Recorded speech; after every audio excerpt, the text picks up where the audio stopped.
মসজিদুল আকসা ইহুদিরা দখল করে নিয়ে গিয়েছে। হযরত ওমর রাত্রবেলা ঘুমাইতে পারে না, কি করা যায় কি করা যায়। ও যুবক, আজকে তো তোমরা আমেরিকার কথা জানো, ফ্রান্সের কথা জানো, জার্মান স্পেনের কথা জানো, তাদের ক্ষমতা সম্বন্ধে জানো, কিন্তু আমাদের মুসলমানদের ইতিহাস ঐতিহ্য গৌরব সম্বন্ধে তোমরা জানো না। আমরা মুসলমান তো আসলে বীরের জাতি। মসজিদুল আকসা ইহুদিরা দখল করে রাখবে আর ওমর এটা মানবে, এটা হইতে। হযরত ওমর কেমন শাসক, রাত্রবেলা ঘুমাইছে, ঘুম আসে না, ফজরের নামাজ পড়ে খালিদ ইবনুল ওয়ালিদকে ডাকলেন, খালিদ ইবনুল ওয়ালিদ এদিকে আসো। তার সাথে ছিলেন আব্দুর রহমান ইবনে আউফ, আরো বেশ কিছু সাহাবীদেরকে হযরত ওমর ডেকে বললেন, শোনো শোনো, আমি সিদ্ধান্ত নিয়েছি যে কোনো মূল্যে আমাদের প্রথম কিবলা ইহুদিদের হাত থেকে আমরা দখল করব। আল্লাহু আকবার। হযরত ওমর নির্দেশ দিল, খালিদ ইবনুল ওয়ালিদ তোমার নেতৃত্বে 10,000 সৈন্য রেডি করো, আজকেই তোমরা জেরুজালেমের দিকে রওনা করবা। কয় হাজার সৈন্য? 10,000 সৈন্য, আজকেই তোমরা জেরুজালেমের দিকে রওনা করবা। কত বড় সাহসী পদক্ষেপ। খালিদ ইবনুল ওয়ালিদ এক মুহূর্ত দেরি করলেন না, 10,000 সাহাবীকে রেডি করলেন, অস্ত্রে শস্ত্রে সজ্জিত করলেন। খলিফাকে ডাক দিলেন, ইয়া আমিরুল মুমিনিন, আমরা তো 10,000 সৈন্য প্রস্তুত আছি আল্লাহর ঘর মসজিদুল আকসাকে দখল মুক্ত করার জন্য।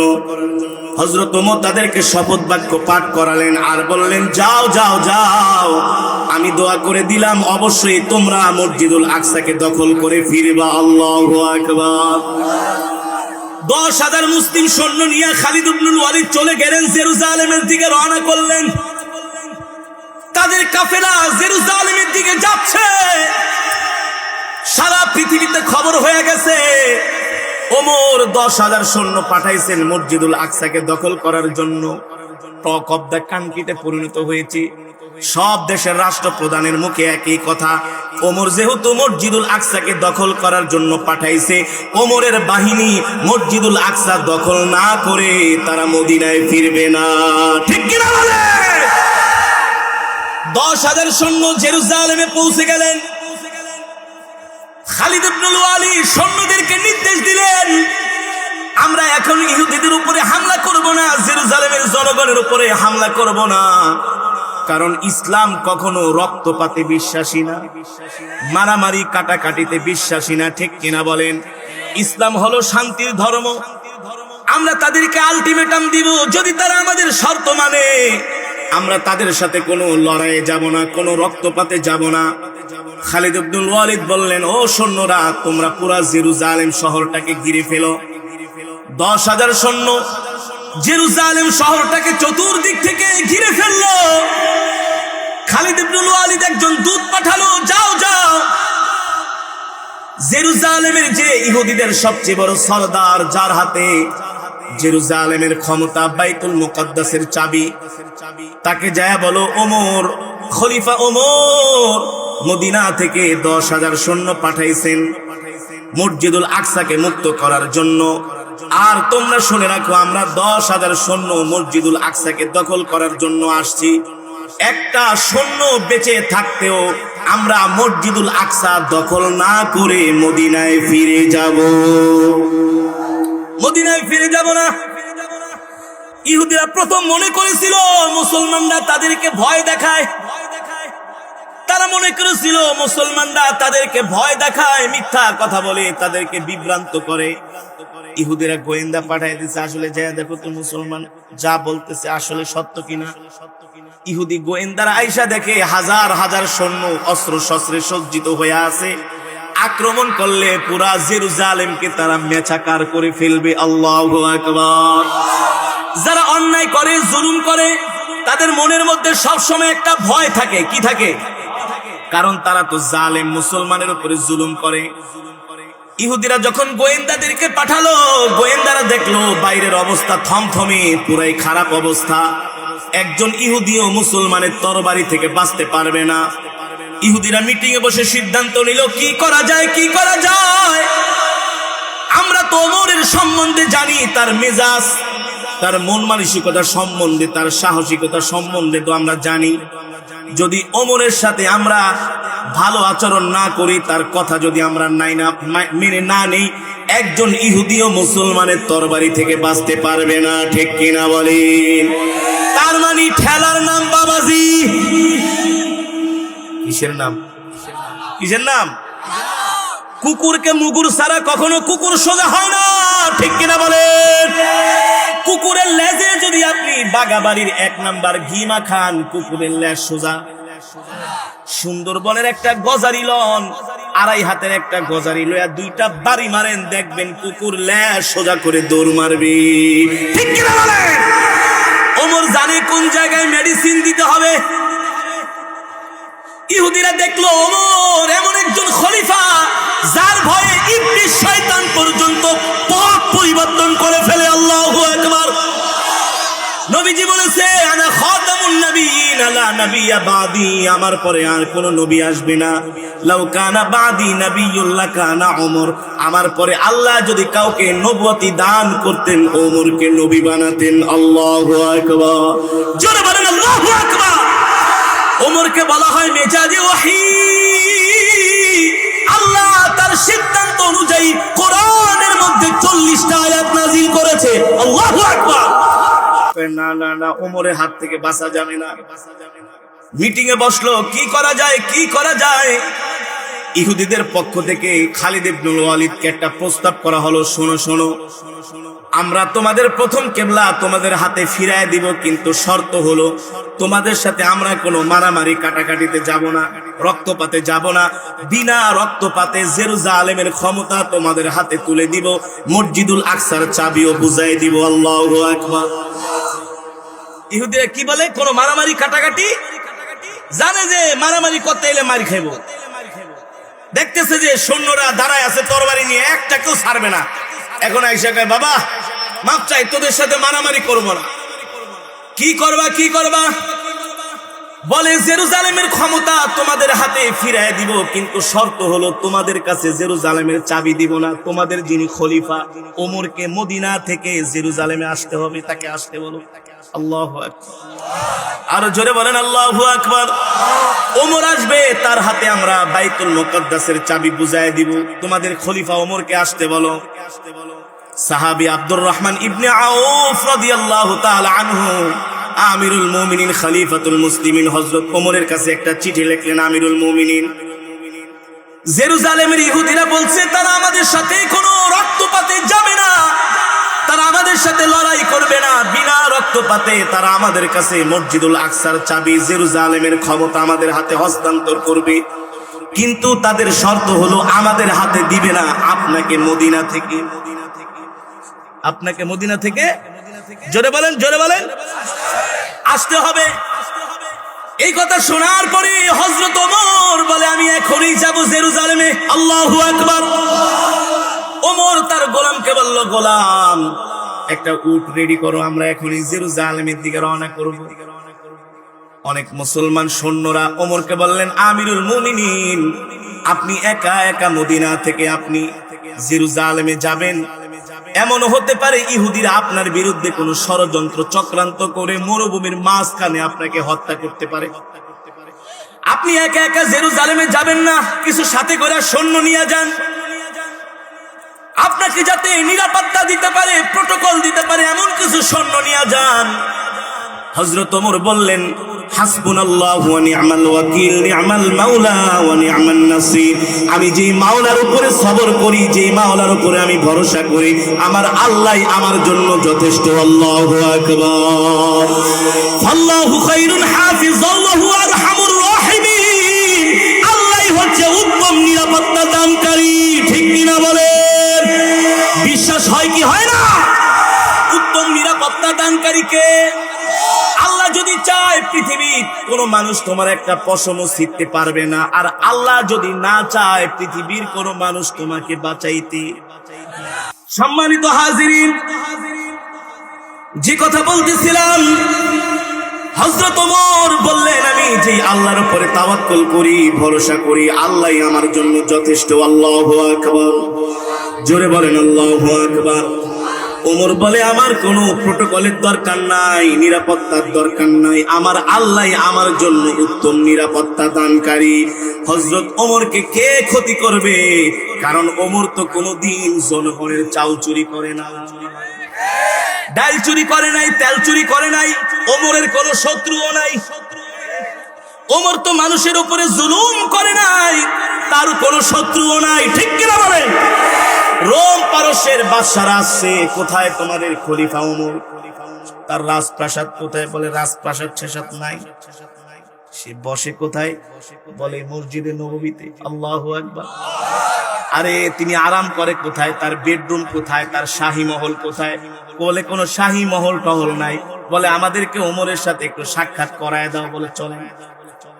হযরতে ওমর তার ঘোড়াটা খেজুর গাছের সাথে বেঁধে খেজুর গাছের নিচে তার রুমালটা বিছায়া নাক ডেকে ঘুমাইতেছে।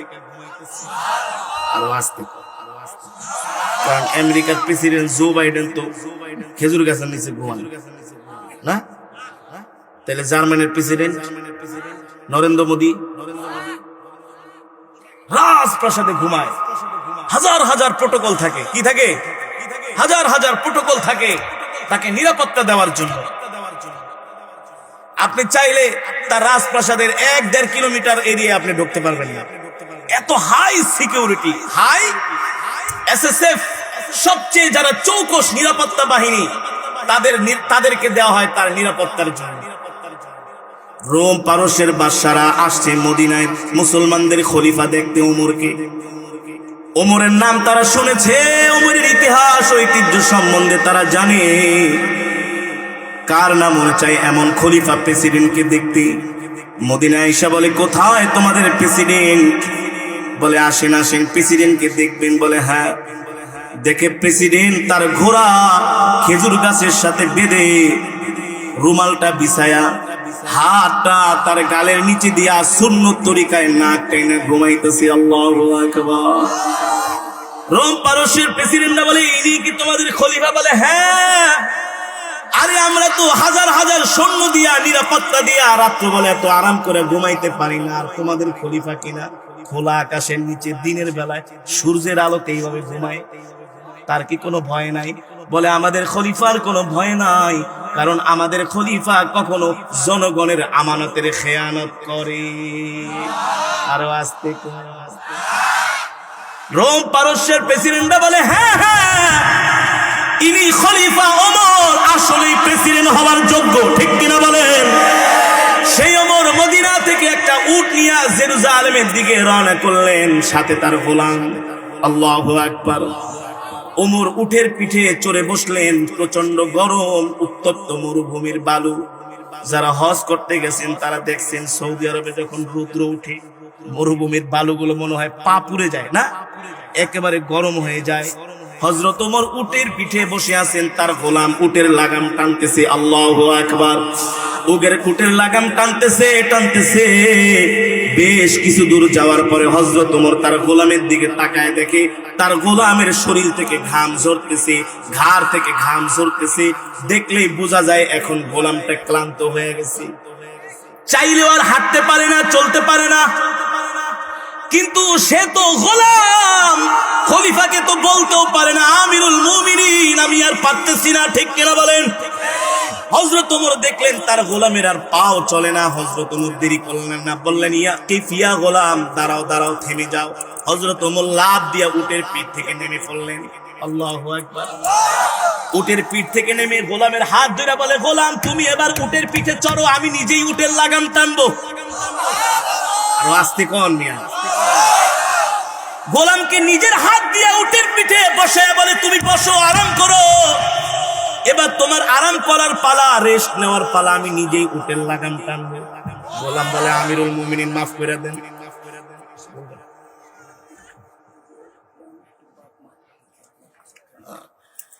বললেন আমিরুল মুমিনিন মাফ করে দেন, এই অন্যায় আমি করতে পারবো না।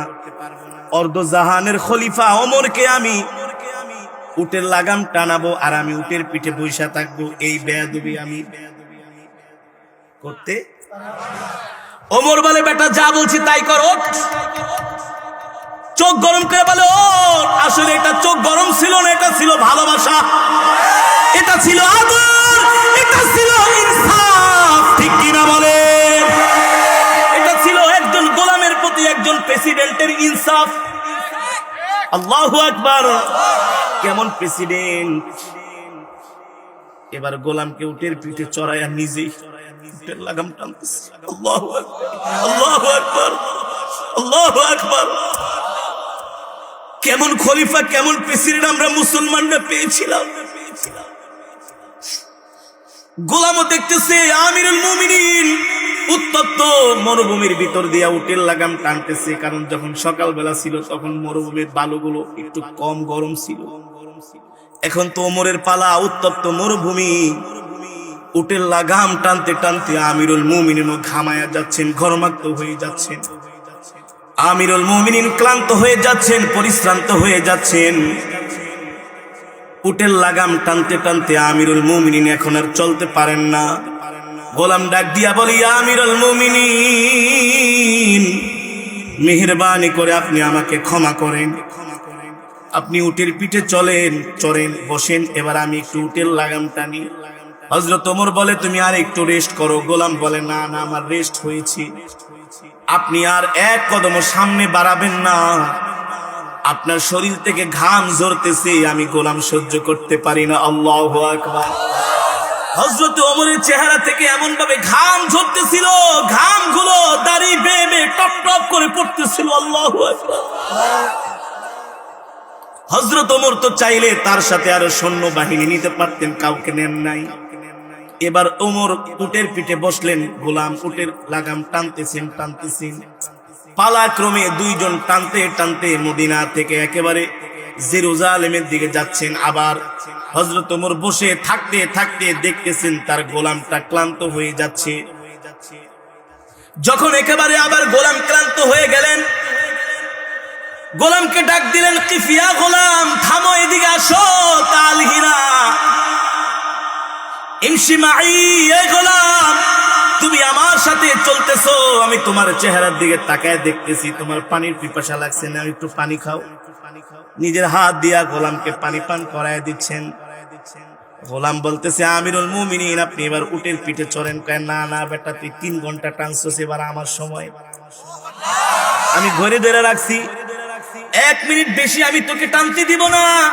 যদি তুই 1 মিনিট বেশি উটের লাগাম টানোস, হাসরের মাঠে যদি আল্লাহ আমাকে জিজ্ঞেস করে, ওমর, আমি তোমাকে প্রেসিডেন্ট বানানোর কারণে তুমি কেন একজন গোলামের উপরে ইনসাফ করো নাই, আমি ওমর কি জবাব দিব?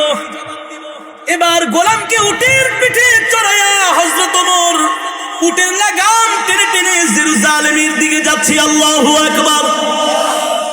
উটের লাগাম টানতে টানতে একেবারে জেরুজালেমের কাছাকাছি চলে আসছে। জেরুজালেমের মানুষগুলো লাইন ধরে দাঁড়ায় আছে মসজিদুল আকসার গেটের দ্বারে। মুসলমানদের প্রেসিডেন্ট ওমর আসবে, তাকে সংবর্ধনা দেওয়ার জন্য জেরুজালেমের জনগণগুলো রাস্তায় বের হয়ে এসেছে। আল্লাহু আকবার। হযরত ওমর উটের লাগাম টেনে টেনে এবার জেরুজালেমে প্রবেশ করছে। সাহাবীরা, যারা 10,000 সাহাবী ছিলেন, তারাও হযরত ওমরকে অভ্যর্থনা দেওয়ার জন্য দাঁড়ায় আছেন। ওমর যখন উটের লাগাম টেনে টেনে জেরুজালেমের দিকে যায়, জেরুজালেমের জনগণগুলো জিজ্ঞেস করে, কোথায় তোমাদের ওমর? কে তোমাদের ওমর? যে কিনা উটের পিঠে বসে আছে সে কি তোমাদের খলিফা ওমর? মুসলমান সৈন্যরা বলে, না না না, উটের পিঠে যে বসে আছে সে আমাদের খলিফা ওমর না, যে উটের লাগাম টানতেছে সে আমাদের খলিফা ওমর, আর যে উটের পিঠে বসে আছে সে আমাদের খলিফা ওমরের গোলাম। এই দৃশ্য দেখে জেরুজালেমের জনগণগুলো বলে, হায় আফসোস, যে প্রেসিডেন্ট খলিফা ওমর তার গোলামকে উটের পিঠে বসায়া নিজেই উটের লাগাম টানতেছে, এমন একজন খলিফা যদি আমরা পাই, তার দ্বারা কোনোদিন আমরা কষ্ট পাবো না। সে কখনো জনগণের আমানতের খেয়ানত করতে পারবে না, খেয়ানত করবে না। জেরুজালেমের মানুষ এই দৃশ্য দেখে তাদের চোখ দিয়ে ঝরঝর করে পানি পড়তেছে। হযরত ওমর যেই জামাটা গায়ে দিয়ে গিয়েছিলেন ওই জামাটা একেবারে ঘামায় গেছে, ঘরমাক্ত হয়ে যাচ্ছে। আর ওই জামাটার মধ্যে একটা দুইটা তালি না, জামাটার মধ্যে 70টা তালি ছিল। কয়টা তালি? সাহাবী আব্দুর রহমান ইবনে আউফ বলেন, আমিরুল মুমিনিন, আপনি তো ঘামায় গেছেন, আপনার শরীরে যে জামাটা পরা এটার মধ্যে কয়েকটা তালি দেখা যাইতেছে, আমি আপনার জন্য একটা ভালো জামা আনছি, আপনি একটু পরেন। হযরত ওমর বলে, বেটা, সিরা জামা, তালি জামা গায়ে দেওয়া হচ্ছে আমার আল্লাহর নবীর সুন্নত। আল্লাহু আকবার। এই ইহুদিদের কারণে কি আমি আমার নবীর সুন্নত ছেড়ে দিব? এটা হতে পারে? হযরত ওমরের এই দৃশ্য দেখে জেরুজালেমের জনগণগুলো অবাক হয়ে গেল। ইহুদিদের সরদাররা এসে বলে, আমিরুল মুমিনিন, আপনি একজন গোলামের উপরে যে ইনসাফ করেছেন, আপনার মতো মানুষ যদি আমাদেরও প্রেসিডেন্ট হয়, আমরা ইহুদি খ্রিস্টান অন্য ধর্মাবলম্বী হতে পারি, নিশ্চয়ই আপনিও আমাদের সাথে ইনসাফপূর্ণ আচরণ করবেন। আমরা নির্দ্বিধায়, বিনা যুদ্ধে, বিনা রক্তপাতে, বিনা দ্বন্দ্বে আমরা আপনার কাছে জেরুজালেমের ক্ষমতা হস্তান্তর করলাম। শুধু জেরুজালেমের ক্ষমতাই হস্তান্তর করলাম না, মসজিদুল আকসার চাবিও আপনার হাতে বুঝাই দিলাম। আল্লাহু আকবার। জোরে বলেন আল্লাহু আকবার। হযরত ওমর বিনা রক্তপাতে, বিনা বাধায়, বিনা যুদ্ধে একজন গোলামের প্রতি যে ইনসাফ করেছেন, ইনসাফের আচরণ দেখে অমুসলিমরা পর্যন্ত আবেগ আপ্লুত হয়েছে, তারা খুশি হয়েছে। ঠিক কিনা বলেন? এটা ইসলামের সৌন্দর্য, এটা ইসলামের সৌন্দর্য। ইসলাম কখনো অন্য ধর্মাবলম্বীদের প্রতি, অন্য মানুষের প্রতি অত্যাচার করে না, জুলুম করে না। ইসলাম মানুষের প্রতি ইনসাফ শিক্ষা দিয়েছেন। ঠিক কিনা বলেন?